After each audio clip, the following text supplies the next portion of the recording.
یہ بات ہے 1995 کی، جب برازیل کے ایک پرائیویٹ بینک کے ڈائریکٹر نیلسن سکاگوچی کو نائجیریا سے ایک کال آتی ہے۔ یہ کالر خود کو نائجیریا کے سینٹرل بینک کا گورنر بتاتا ہے اور بات شروع کرتے ہوئے کہتا ہے کہ نائجیریا اپنے کیپٹل ایبوجا میں ایک ایئرپورٹ بنانے کا منصوبہ بنا رہا ہے، جس میں انویسٹمنٹ کے لیے انہیں مختلف انویسٹرز کی تلاش ہے۔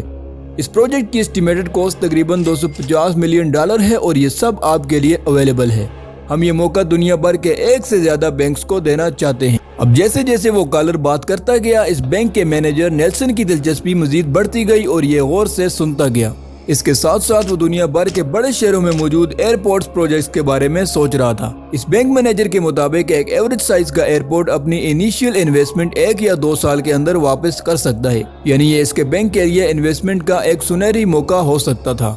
لیکن ابھی تک نیلسن اس کالر کی باتوں سے پوری طرح قائل نہیں ہوا تھا، لیکن پھر اس کالر نے اسے ایک اسپیشل آفر دی اور کہا کہ ہم آپ کو $10 ملین کا کمیشن بھی دیں گے، جس کے بعد نیلسن نے بطور بینک مینیجر یہ فیصلہ کر لیا کہ وہ اس پروجیکٹ میں انویسٹ کرے گا۔ اب نیلسن نے اپنے مطابق اپنے اور بینک کے لیے ایک بہترین فیصلہ کر لیا تھا، لیکن وہ یہ نہیں جانتا تھا کہ وہ ایک بہت بڑے جال میں پھنس چکا ہے، کیونکہ جس انسان سے وہ بات کر رہا تھا وہ کوئی سینٹرل بینک کا گورنر نہیں بلکہ ایک عام نائجیرین سٹیزن تھا، جس کا نام ایمینول نیوڈے تھا اور اس کا ایئرپورٹ بنانے سے دور دور تک کوئی لینا دینا نہیں تھا۔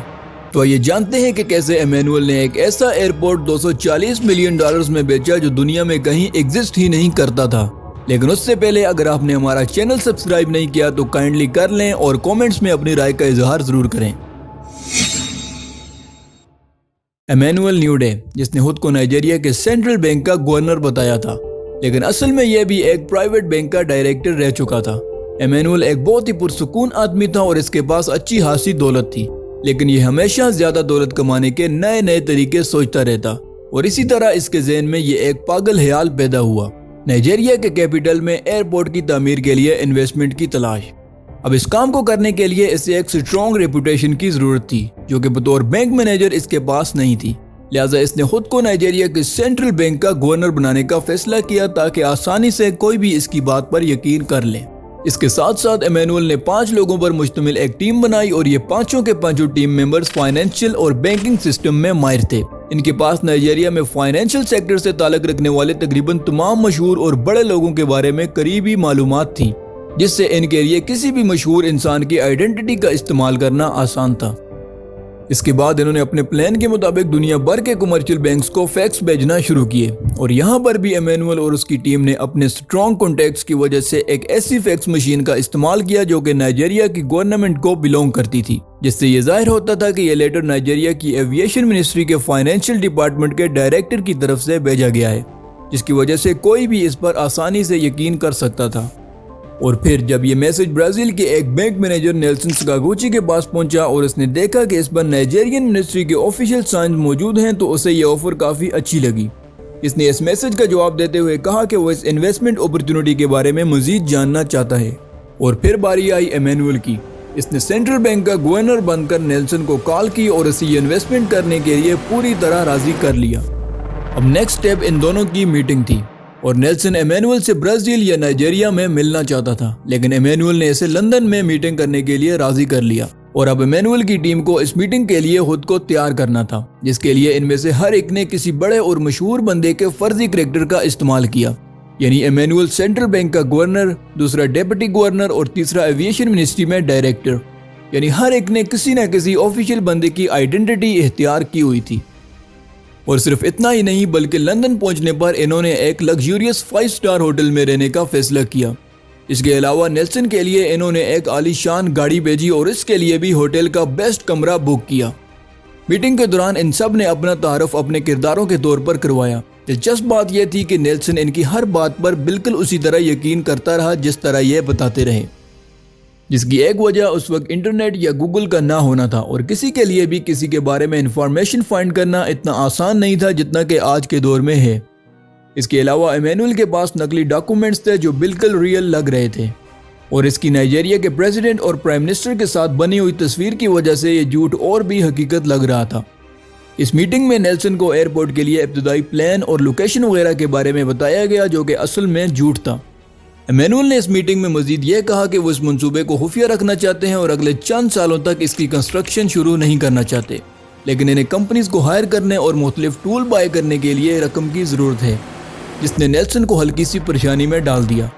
کیونکہ وہ پروجیکٹ شروع ہونے کے وقت ہی رقم بھیجنا چاہتا تھا، لیکن وہ اب ان کے جال میں پوری طرح پھنس چکا تھا، اور خاص کر وہ اپنا $10 ملین کا کمیشن کھونا نہیں چاہتا تھا۔ اس لیے اس نے ایمینول کی یہ بات بھی مان لی، اگرچہ یہ بینک کی پالیسی کے خلاف تھا، اور آخر کار ان کے درمیان لندن میں ڈیل ہو گئی، جس کے مطابق یہ بینک $242 ملین اس ایئرپورٹ پروجیکٹ میں انویسٹ کرے گا۔ اور ہم بات کر رہے ہیں 1995 کی، یعنی آج اگر اس رقم کو آج کی انفلیشن کے ساتھ کمپیئر کیا جائے تو یہ تقریباً $410 ملین بنتے ہیں۔ لیکن یہ میٹنگ ختم ہونے سے پہلے ہی ایمینول نے نیلسن کو $3 ملین ڈپازٹ اور پروف کے طور پر ٹرانسفر کرنے کے لیے کہا، جو ایسے ڈاؤن پیمنٹ کے طور پر ادا کرنا پڑے، اور یہاں سے نیلسن کے باقاعدہ طور پر اس اسکیم کا حصہ بننے کا آغاز۔ اب وہ پوری طرح ایمینول کے رحم و کرم پر تھا۔ نیلسن سال 1995 سے 1998 تک 3 سالوں میں ملینز آف ڈالرز بیچتا رہا، اور وہ بھی بغیر بینک کی مینجمنٹ کو پتہ چلے۔ لیکن پھر بھی ایک انسان نے بینک سے اتنی بڑی رقم ٹرانسفر کر لی اور کسی کو بھی پتہ نہیں چلا۔ جی ہاں، اس میں سب سے امپورٹنٹ چیز یہ تھی کہ نیلسن نے ہر بار 6 ملین سے کم کی رقم ٹرانسفر کی، کیونکہ اگر وہ اس سے زیادہ کرتا تو اس کو بینک کے بورڈ سے اجازت لینا پڑتی، جو کہ یہ نہیں چاہتا تھا۔ اس کے علاوہ یہ تمام پیسے کسی ایک اکاؤنٹ یا ملک میں ٹرانسفر نہیں ہو رہے تھے، بلکہ یہ ڈیفرنٹ کنٹریز کے ڈیفرنٹ بینکس میں ٹرانسفر ہو رہے تھے، جس کی وجہ سے بینک کی مینجمنٹ نے اس پر زیادہ توجہ نہیں دی۔ اور جہاں تک بات تھی نائجیریا میں ایمینول اور اس کی ٹیم کی، تو انہوں نے ان پیسوں کو مکس اپ اور ڈسٹریبیوٹ کرنے کے لیے 17 بینکس کا استعمال کیا، اور اس طرح نیلسن سکاگوچی نے 3 سالوں میں ایمینول اور اس کے ساتھیوں کو $242 ملین بھیجے، اور بدلے میں نیلسن کو دکھانے کے لیے کہ پروجیکٹ پر ابھی کام جاری ہے، یہ سے نقلی ڈاکومنٹس اور پکچرز بھیجتے رہے۔ یہ بات کافی عرصے تک سب سے چھپی رہی، لیکن پھر اسپین کے ایک بڑے بینک نے اس بینک کو خریدنا چاہا، لہذا دونوں بینک سے ایک بورڈ بنایا گیا تاکہ بینک کی تمام ڈیٹیلز کو اسٹڈی کر کے اس کی قیمت کا اندازہ لگایا جا سکے، جس میں اس بورڈ کو پتہ چلا کہ اس بینک کے ایسٹس کا تقریباً تیسرا حصہ غائب تھا، جو کہ کروڑوں روپے بنتا تھا۔ جس کے بعد اس بینک کے مینیجر نیلسن سکاگوچی کو بورڈ آف ڈائریکٹر کے سامنے بلایا گیا۔ نیلسن نے اس بات کا اعتراف کیا کہ اس نے ایک ایئرپورٹ کے لیے نائجیریا کی حکومت کے ساتھ ایک بڑی انویسٹمنٹ ڈیل کی ہے، اور بغیر کسی کو بتائے اس نے گزشتہ 3 سالوں میں $242 ملین بھیجے ہیں۔ اب اس بات کا مکمل سراغ لگانے کے لیے ایک کمیٹی بنائی گئی، جسے آخر کار ایمینول اور اس کے ساتھیوں کے بارے میں پتہ چلا، لیکن نائجیریا میں اس وقت فائنینشیل فراڈ کے اگینسٹ کوئی خاص قانون نہیں تھا، جس کی وجہ سے ایمینول اور اس کے ساتھی نائجیریا میں آزاد تھے۔ دوسری طرف سکاگوچی کو سوئٹزرلینڈ میں فائنینشیل فراڈ اور منی لانڈرنگ کے جرم میں کئی سال جیل میں گزارنا پڑے،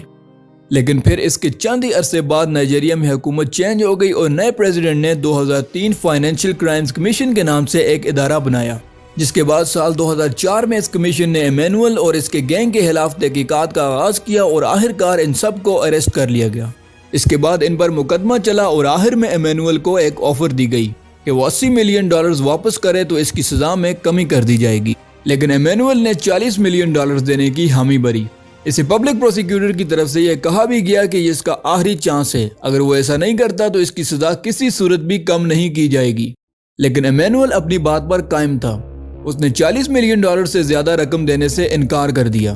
اور پھر نیلسن سکاگوچی کو عدالت میں پیش کیا گیا۔ نیلسن نے اس کے بارے میں سب کچھ بتایا، اور وہ فیک ڈاکومنٹس اور پکچرز بھی اس نے کورٹ کے سامنے رکھی، جس کے بعد ایمینول کا بچنا بہت مشکل نظر آ رہا تھا۔ اب ایمینول $80 ملین دینے پر راضی ہو گیا، لیکن پبلک پروسیکیوٹر نے انکار کر دیا اور کہا کہ اسے کم سے کم $120 ملین دینے پڑیں گے، کیونکہ ایمینول کے پاس اس کے بنا کوئی آپشن نہیں تھا، لہٰذا اسے یہ رقم ادا کرنا پڑی، اور اسے 5 سال کے لیے جیل بھیج دیا گیا۔